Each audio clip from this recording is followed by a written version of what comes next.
Hello everyone, today in this lecture we are going to explain a part of speech, preposition, but if you are new to my channel then like and subscribe the channel.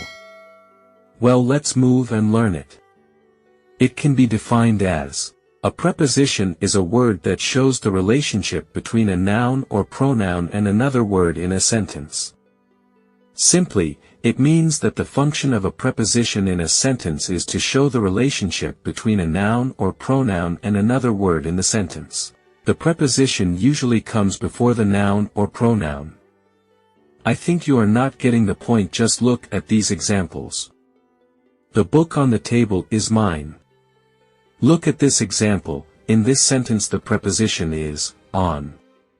Basically, it is used to show the location of the book. The book is located on the table, which is a surface.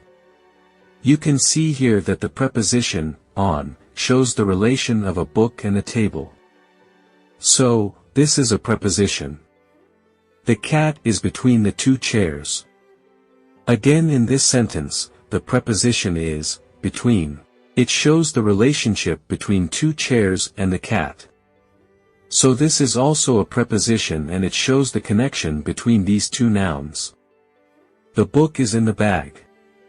Look at this next example. Here the preposition is the word in, because it shows relationship between two nouns. They are the book and the bag. In other words, you can say that this preposition shows the connection between two nouns. Well guys, I hope you have enjoyed the lecture, but don't not forget like and subscription to the channel. Thank you.